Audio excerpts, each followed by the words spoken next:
Hey everyone, welcome back to another Summer Rewind episode for 2026. And this week I'm featuring Brooke Joiner of Catholic Owned. In my conversation with Brooke, she talked very early on about arrows. And re-listening to the episode, that concept struck me. She talked about God's arrows directing her toward Calcutta and then toward her husband and then toward this wonderful values aligned company. And just the theme of the arrows kind of was woven through the episode, even though she only mentioned it once. But I also wanted to let you know that since that episode aired, Catholic Owned has completely revamped their website and their app. They have done an amazing job to bring together businesses and people and relationships. They now have opportunities for an actual marketplace, which is amazing because you can come on and you can find sellers and merchants from all walks of businesses, all different types, and you can purchase them all in one location and not pay shipping. So you're not paying three different sellers, three different shipping fees. And it's just an incredible evolution, I guess, if you will, of her original design. There is like I said, there's a marketplace, there's gift registries, there's the ability, kind of like a buy, sell, trade option. There is just so much available now that wasn't there when this episode was originally released.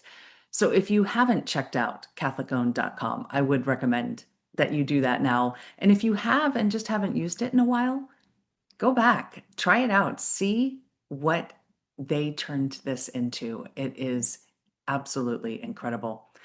And join us for this story where Brooke shares this it's just absolutely incredible. The direction God pointed her with his arrows and what transpired as a result of her being open to listening and following God's divine arrows. Enjoy. Are you walking through a storm that feels like it will never end? Do you wonder if life's storms have stolen the beauty from your life for good? You're in the right place. My name is Heather, and like you, I've been through a storm or two and wondered if life would ever be beautiful again. Here we share warriors' words, stories of discovering beauty after battles, and the worth in your wounds. Pick up your sword or boxing gloves and join the battle. Your words are powerful, my friends. Make them warrior words. Welcome, warriors. Slave of Jesus in Mary, Catholic wife, mother of four, and co-founder, CEO of Catholic Owned. Brooke Joiner is originally from Colorado and spent the first 4 years of marriage in her husband's native Italy. A convert to the faith, her professional background is in business management, project management, and strategic operations. Since founding Catholic Owned in 2023 in South Florida, the company has launched its app and grown beyond the local area to include thousands of listed businesses across the country and serves nearly 12,000 app users and counting. ko-fi.com/warrior words for all the details. And I'm going to put the link in the description.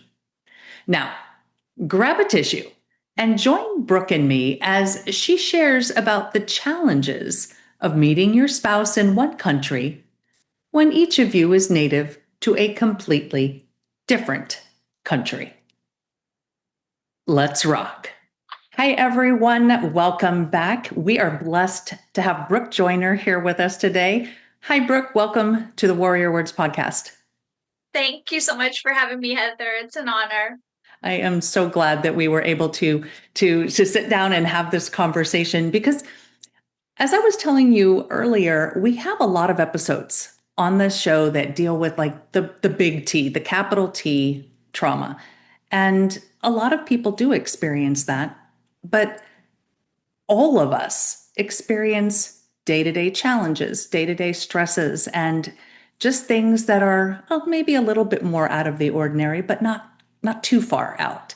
And when I read your bio or your about section on your website, I was like, it's really interesting to me. So we're gonna start there because everybody else hasn't read your about section, and I just want to talk about your story with your husband, how the two of you met, and the challenges that arose from your meeting. Or wait, maybe let's rephrase that a minute. There were some challenges, but the absolute beauty that came from that. So yeah, we met. I had recently converted to the Catholic faith at Easter, and this was in 2012. This was in 2012. And my patron was, or is rather, Mother Teresa. And for a long time, maybe 9 or 12 months, I was feeling sort of like called to go to Calcutta. And, a lot of different sort of, I really kind of refer to them as like arrows, but like things like pointing to Calcutta. So, Mhm. like, just little things that would happen. And, um, to the point that eventually it was just, you need to go to Calcutta. There's an urgent appointment. You must go. And I said, yes, I will go. Um, and I wanted to go and volunteer at the first Mother Teresa house. And that is called Kaligat, which is the house of the dead and dying. So what they do is the sisters and the volunteers go out into the streets. So in India, there's the caste system. So, and there's also a lot of poverty. Mhm. And basically, the problem is that the government only gives like welfare, like public assistance to people in the lower castes. Okay. So the upper castes traditionally were more wealthy, but in modern times, they could be just as poor as the next person. But they do not have access to the public assistance the way the lower castes do. Okay. And so this creates a very difficult situation in India. And but the thing that happens, no matter what class you're in, really, is that if a person is old and dying or injured and dying, they just throw them out on the street. They don't, Oh, wow. care for them. And partially is because they can't afford to. And so Mother Teresa and her sisters go out would when she was alive, and now the sisters and volunteers go Mhm. out and they pick these people up off the street. They bring them back to this place called Kaligat. They clean them up, feed them if they would like to be fed, and basically allow them to die with dignity. By the time, so then after the breakfast with the sisters, you get on the buses or you walk to the different volunteer sites Okay. around the city of Calcutta. It's a very large city. So, um, so I get on the bus with other volunteers and I finally see some Americans. And and so I went up and I said, "Are you guys Americans?" And they turn around and they're like, "Yeah." Thank you, Lord. Finally, thank you so. So they were American seminarians. Okay. Yeah. And I was like, oh, I'm so glad that I met you guys, you know. So I went and did the work for the first 2 hours. And I mean, Heather, it was like devastating. I mean, most people have never seen poverty or suffering like that. Mhm. So, I mean, I wouldn't call that like a trauma, but it's like, it just, that type of thing like writes on the person that you are, Yeah. Yeah, it you does. know? And I mean, really life-changing experience. But for me at that time, that was very difficult to process. So I definitely like cried, you know. Yeah. Like I had to go outside and like I still remember I like cried and it was just like a turning point in my life for sure. So then I go back and do the work the last 2 hours. Again, I mean, a very difficult couple of hours. I get to the end and I walk up to them again. And this time there was only one of them. The others had gone back already. And I looked at it. His name was Jack. His now father, Jack. I said, Jack, are you sure I can't come with you? And he said, no, I'm so sorry. You cannot come. But, and he steps to the side and says, go with Mateo. And Mateo was standing right there. And so at this point, I mean, I was like devastated, like broken inside from Mhm. everything I just experienced. I was mad that they wouldn't like, because I was kind of like a spoiled person, generally speaking. So I was like, what are you talking about? Like, you know, so I was mad. And then I was looking at Jack and I looked at Mateo and I was like, fine. And that was my response.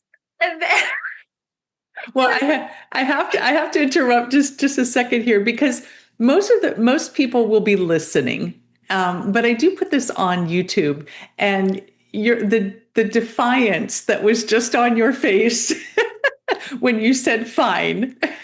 oh, It's and just I was just that much attitude the whole yeah. at that time. Like that was very real.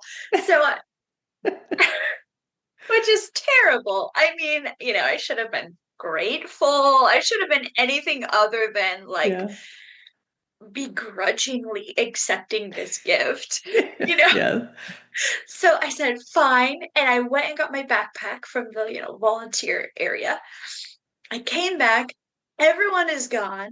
Only Mateo is there. And I was like, okay, I'm ready. Like, he doesn't speak English. So thankfully, Jack had spoken with him to say, go with her on the bus, take her back to the mother house because my where I was staying was nearby there, and like make sure she eats something, basically. So Mateo like had the mission, and I was like begrudgingly accepting this gift. Um, And so, but he said, you know, he gave me a hug and he did speak, you know, basic English, you know. He Mhm. said some nice things and then we got on the bus. And so a really cool thing because in Indian culture, they the women remember I said it's really unsafe. Mhm. Yeah. So if if a woman goes out alone, or excuse me, if a woman goes out, it cannot be alone. It has to be with a brother, father, or husband. Okay. So if you ever see a woman out and she's with a man, that's who she's with. There's no other explanation. And then if Gotcha. a woman is alone, they take that as license to attack her. So, okay, so we get on the bus. I'm with Mateo. I'm just like an emotional disaster at this point, you know. And but I had, you know, my sunglasses, I had my little backpack, you know, and I sat down and he was standing in front of me because it was busy, you know. Mhm. And there was this older man sitting next to me. And he, just like an older gentleman, not causing any trouble. So, so Mateo, at some point, a seat opened up behind me, I believe. And I was looking down because I was like kind of ignoring him because I was still mad. Yeah. It's just terrible. But that's what happened. So then I was like looking down and then I looked up and he was gone. And I Uh-oh. like, very quickly went from like defiantly accepting this person's presence to like, where did he go? What am I gonna do? Now I'm alone. What's going on? Like very quickly. Mm-hmm. Um, Yeah. and so I was looking around, looking around, looking around, and then I think Mateo saw what was happening because he was in the seat right behind me. So like he put his hand on my shoulder, so I like turned and looked. I was like, oh, okay, like back to And then I wasn't like as angry anymore. I was like, okay, okay. So then the guy next to me turns to me and says this, Heather, I kid you not. Don't worry, your husband was with you the whole time. 15 minutes after meeting him. Yeah. Well, because like you said, there's no other explanation, no other accepted explanation. And then, Oh. we got married 13 months later. So it was kind of this providential, prophetic moment Oh, right there at the beginning. well, that is, most people, I guess, don't meet like that. No. I mean, I'm sure there are some that have fear and defiance in their initial meetings, but oh, so then, okay, so the two of you meet in this foreign country. You can barely speak to each other. How did you get married 13 months later? Great question. So Matteo was there with a group from Italy. So I basically just spend my free time there in India with them. They had a Hmm. whole guest house to themselves. So um like they were very kind and warm and welcoming. And some of them spoke more English than others, which was nice. But like mostly I was just grateful to be like safe Yes. and like have food to eat with them. And they also knew where to get food. So Okay. like you can't just like eat any of the food. Um so while we were there, we knew we wanted to get married right away, even though we couldn't speak a common language. Like on the second day, that was like Wow. decided. And Wow. yeah, yeah, that's pretty unusual. So Yes. And I think that's what I meant in the beginning when I'm talking about challenges, because it was kind of a whirlwind, yeah, and you have this whole language barrier, and not only that, you both live on different continents. right, right, exactly. Exactly. And so, yeah, we just knew, thankfully. Well, then after a few weeks, we each went back home. And at that time, Google Translate was in its infancy. And it's still not great. Oh, but it's so much better than it was, Heather. Oh, it was so bad. It was so bad. But so yeah, so what we do, we would like write each other emails Okay. and like translate them. And then we would like write what we wanted to say and then use the translator and then like read it to each other on the video call. Love That's will pretty find a way. I mean, really, that sounds so funny to say. But that's what happened. And so yeah, so we would do, video calls because we had eight, 8 hours of difference, Yeah. Yeah. of time zone difference. So, like after lunch was like after his dinner, like 9 o'clock at night. Hmm. And so, and like also he worked. So Mateo is way more mature than me and had like a career.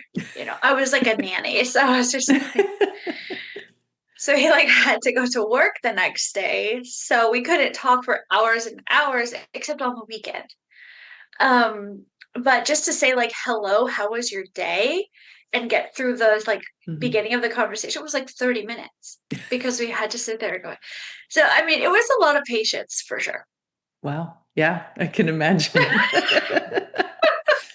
That tests your patience right off the bat.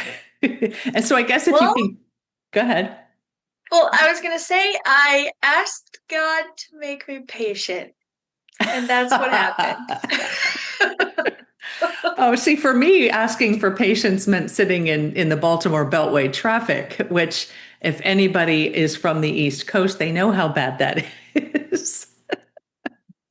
So, hmm, well, maybe I need to ask for a different kind of patience. I don't know. But yes, God is very faithful to teach us things that we need to know. Yeah, yeah, absolutely.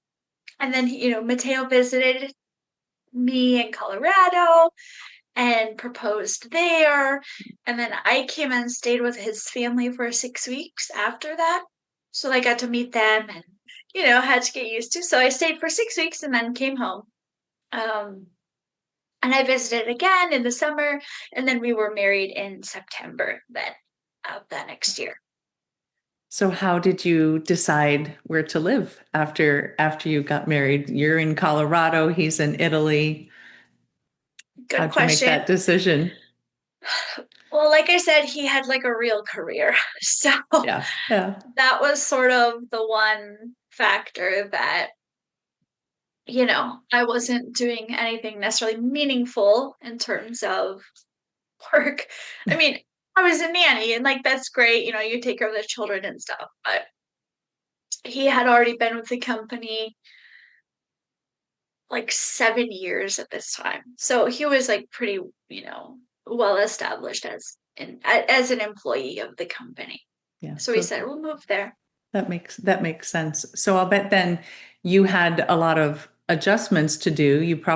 Did you learn Italian? Did you have cultural differences? Because you mentioned the difference in just the cultures in general.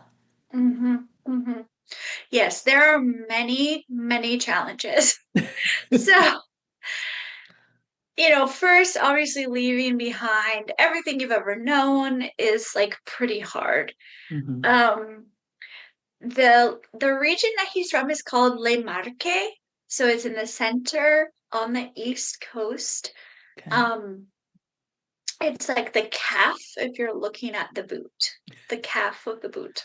gotcha. So, um, yes, it's not a particularly wealthy region of the country. Hmm. So it is a little bit simpler than some other areas. First of all, it's very unusual to have a dryer.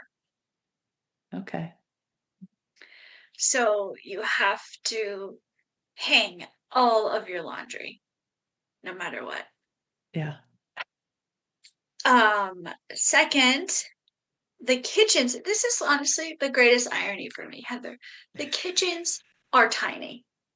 hmm, Our kitchen in our first apartment had 1 square meter of counter space wow. and no dishwasher. I No noticed. dishwasher. That is, major luxury dishwasher. So just right there, in a country where the food is so important, to have no space to prepare it was just Yeah, maddening. especially if you're making Um, that homemade pasta and you have to oh, you go. couldn't make it there. You couldn't make it because you don't have like the space, or if you use your table, you don't have like the leverage that you need. Oh, wow. So I didn't even think of that. Yeah. yeah, because like as you're rolling it, you need the surface to be like firmly attached to the floor. Otherwise, you Yes. just move the Okay. table with it, and it's Yeah. very annoying. Well, I remember I went to Rome and Assisi for World Youth Day in 2000, and I remember not being accustomed to the fact that we were there in August, and air conditioning was also a luxury, and us Americans were not used to that, not having the air conditioning. So yes, I can remember. It is brutal. The cultural differences were significant. Um, and then in terms of the language, I do speak Italian fluently, but I always say that I only did that because I had to. I'm a big believer for myself and for others that the only way to learn is if your survival depends on it in a lot of ways. You have to have a very strong motivator, something like that. Because for me, I couldn't not speak. Right. I couldn't not talk to anybody at the grocery store, Right. have no socialization for years. Like, you just kind of go crazy. So Right. for me, it was like my survival instinct was like, all right, you got to figure it out. So the survival instinct helped, and then just not being afraid to just look really dumb all the time. Yeah, I do remember that, especially like if we would go order something to eat or ask the concierge at the hotel, um, as long as we attempted to Mhm. speak or to ask in Italian, they were very, very helpful. If Oh, you yeah. Oh, expected the them to people are speak amazing. English, yeah. Yeah. Yeah, if you expected them to accommodate you, no, they were not as friendly. And that makes, I mean, that makes perfect sense because you're coming to their country in their culture and you should adapt to them as opposed to expecting them to adapt to you. So yeah, I understood it and I did my best. I did not succeed. Yeah.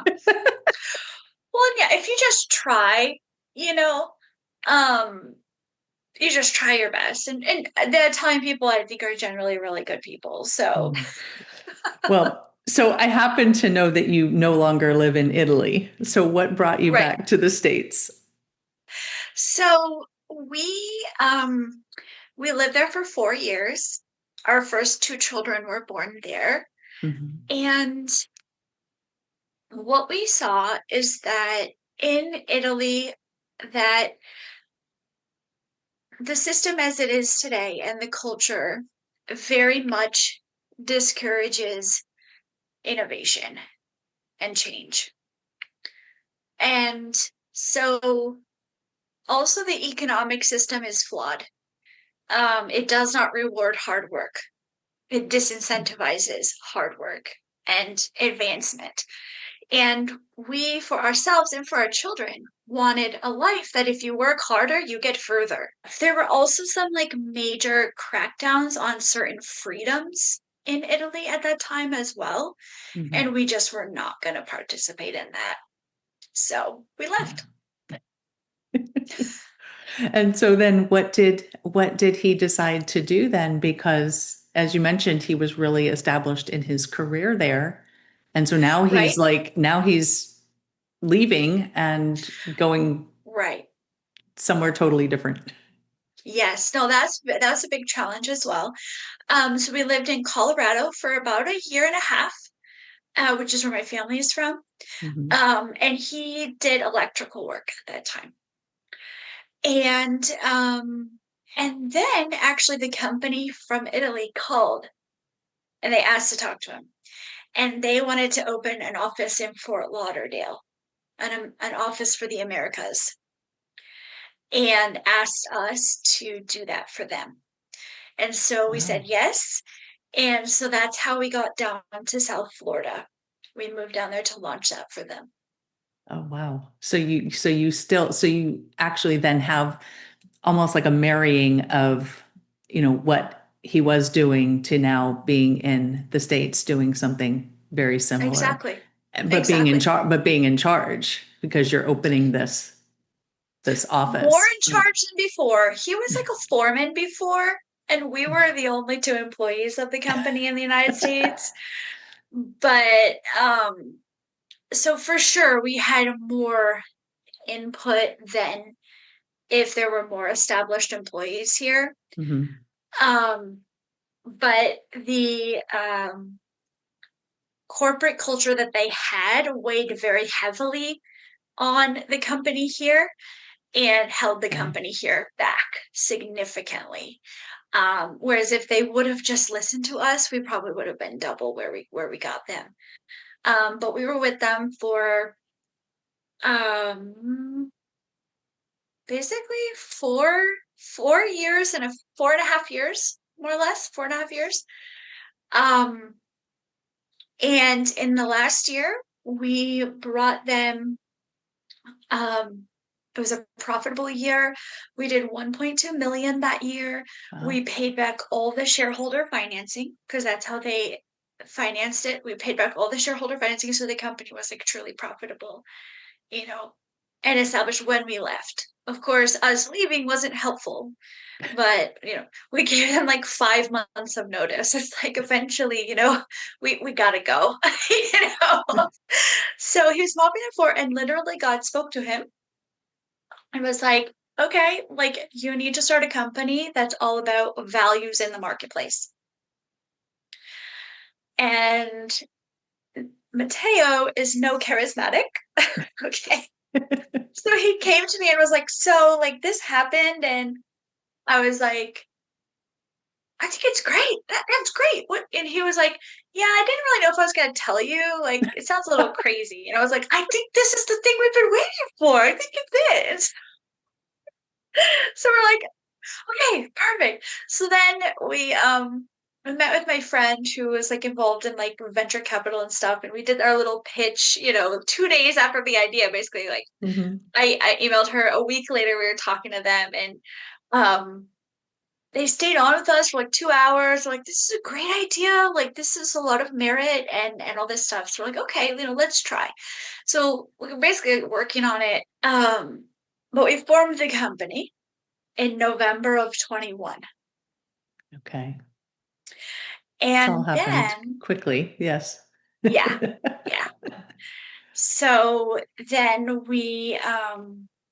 so we're working on this thing. The idea was like your values, whatever they are, you should be able to shop according to your values. So, like, if you're a Christian or a Catholic, you should be able to shop with Christian or Catholic businesses. If you are like super pro abortion, like, you should be able to shop with those businesses. Like, you want to support that? Okay. So that was sort of the concept, and we were building that.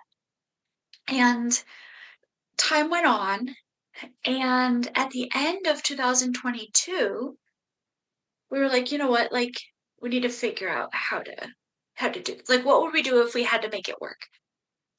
We said, well, what would we do? And and I think this is a good mental model for people who are working on a business on the side, who are like feeling that tug.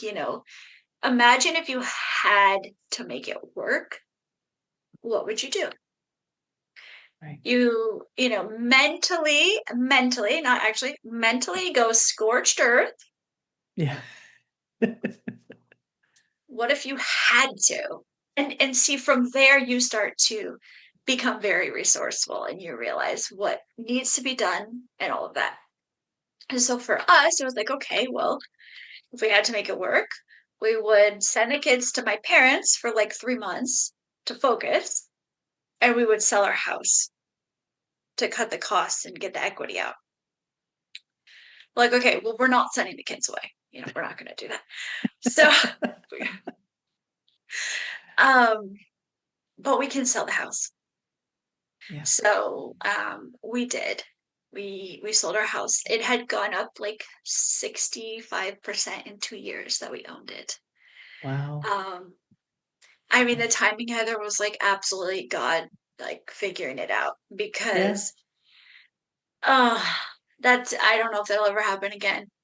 And we moved from that to a 3-bedroom townhouse built in 1983. And not only that, but it was like the ugliest orange inside that you have. ever seen. So bad.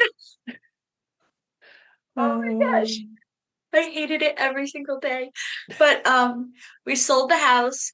We moved to the townhouse in Delray, and I'll never forget standing on those stairs of this terrible old townhouse in this wonderful community of people, by the way. They're the nicest people we'd ever met in South Florida.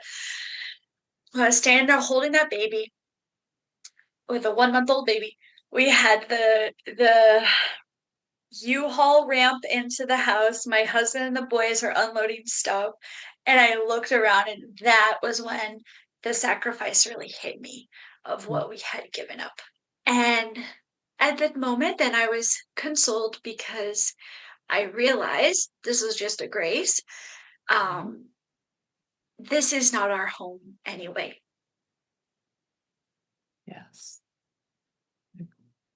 Hmm. So Yeah. then I was fine, but like for sure, I will always remember like, oh no. So then when we moved to Arkansas recently, I was like so glad to leave that house behind. Oh, So yeah, so that's how we got to be all in with Catholic owned companies because we went from the broad values based to a week after we were finished with that other company, we got like this whole conviction moment that we need to serve Catholics only. And so then we were all in on Catholic owned specifically. We got the domain, we got everything. well, since you've told us the name is Catholic owned, tell us what Catholic owned does.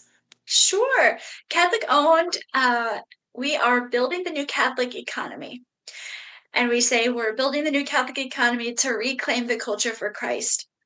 Our vision is to make it easier to do business with other Catholics, whether you need to sell your house, buy a rosary, you need an electrical provider, a doctor, a lawyer, anything in between. We want to make it easy for you to choose to buy from a Catholic instead of the alternative. So the way we do that right now, we have an app that is basically a business directory. And that's sort of the foundation of the bigger picture that we're building. And in addition to the directory, we offer networking for our business owners, but we also have networking for Catholic professionals. So all of this in service of building the new Catholic economy. I have been using the app Right. for I don't know. I've probably been using the app since shortly after it was released. And I used it for finding businesses and finding services that I would need. And you sent out a survey to the app users, and I responded, and we ended up on a conversation. And the goal of that conversation, from my perspective, was to talk about Catholic owned and what you were doing and my opinions of it. And yet Right. you took a few minutes at the end of that conversation to ask about me and what I was doing and what I potentially needed. And that's what led to, hey, I know someone. And so it was that random connection. And now I have two other connections in two different states that I would have never heard of. And so, Wow. I mean, so that it's just it's a blessing. And then in addition, I do have the services that I've already sought out just on the app alone. So Right. it has been a blessing. It's been a blessing in my life. And so to that end, how would people, if they want to just use the app or if they want to use the app and take advantage of the speed networking, how can they do that? Yeah, so they can visit our website, CatholicOwned.com. There you can download the app. It's available for iOS and Android. And the other thing with the app is that it's accessible on the website. If you just click sign up, if you prefer a computer, not everyone wants another app. So you can use it on your computer as well. One login for all of them. And so one thing I'm gonna totally pivot for a minute. One thing Sure. I'd like to ask all of my guests is if you have any warrior words, and I'd like to ask that in respect to maybe marrying somebody who has has a lot of differences with you. Like you shared with us all the different cultural differences and then the language barrier. What would your advice be to someone who is maybe in a situation like that, that, should I marry this person? Should I not? We have so much, we love each other, but Yeah. I mean, I always hesitate to tell other people what to do. And fair enough. people ask me for like dating advice. I have none. I just showed up to the slums of Calcutta and my husband was dropped in my lap. So, you know, that's the framing. But I would, if someone is in sort of an intercultural relationship, I would just say do not underestimate the differences that you're going to have that exist. Um, do not minimize them. Do not pretend they are not there. Yeah. Uh, it will be a problem. So, what you do about that problem is totally up to you and the other person. If it's meant Hmm. to be, it's meant to be. Um, Right. but don't think that the cultures are similar enough that it's never going to come up. You think Italian and American, those are both pretty similar cultures, you would think, and actually they're totally different. Yes, based on what you shared of your experience. Yes. Yeah. And some of that is marriage, but don't underestimate how challenging intercultural marriage can be. Yeah. I think that's good advice. And it's, yes, it's not telling someone do this or don't do it. It's saying go in with your eyes wide open, no rose-colored glasses. Right. Yeah. Well, Brooke, I thank you for your time. And I thank you for being willing to work with your husband and just say, what is it going to take? And Yeah. then listening to the Holy Spirit and diving in and creating this way for people to meet and form those relationships. So I thank you. Thank you. Thank you, Heather. Thank you for being such a long-time supporter. We really appreciate it. More to come, more to come. So the theme I took away from my conversation with Brooke was relationships. Her story of meeting and marrying Mateo illustrated for me that God is in the relationship business. Not only that, God is both willing and able to make a way for a relationship that might never have happened. The Holy Spirit kept prompting Brooke to go to India. She kept thinking about it, balking a little bit. But then, in the exact moment when God knew her husband to be would be there, he made a way for Brooke to finally say yes and go. And then there was that kind older gentleman on the bus who made an assumption about Brooke and Mateo based on the standards and norms of their culture. And the seed was planted. And given her story, it seems like they never really looked back. But while God makes a way, he doesn't make it easy. Because what do we learn from easy? Usually, not too much. They had language barriers, cultural differences. And then there were the challenges Brooke faced that were associated with giving up everything you know to be with your husband across the world. Brooke had to learn a whole new way of life. But then that life had a ceiling that neither of them wanted for their children. So they moved to the United States. And this then presented its own set of challenges with them essentially starting over. So I love how Brooke cautioned us not to ignore differences or think that they won't matter. It is hard. It will take work. But if it's a relationship that God wants, he will make a way.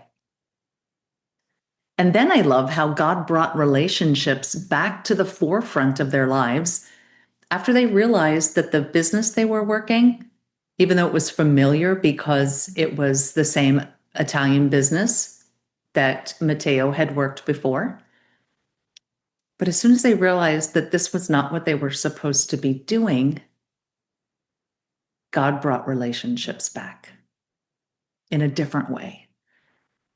During a stressful, chaotic, almost desperate time, Brooke and Matteo humbled themselves and were obedient to the promptings of the Holy Spirit to create a business that centers around relationships, especially with the new networking program she talked about. Business shouldn't just be transactional. God made us relational.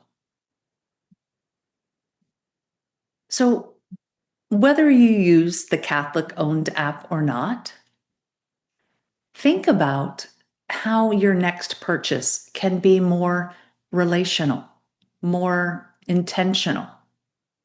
Now, I know we all love the convenience of certain online retailers, and I don't think either one of us is asking you to let go of those completely, at least not in the beginning, right? But always remember that there's a person.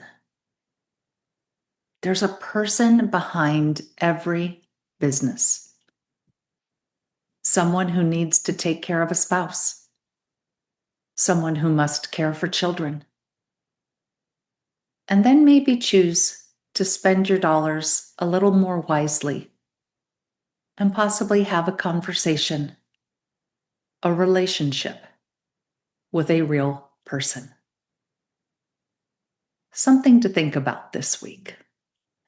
Until we meet again, armor up, fight the good fight, seek beauty, and make your words warrior words.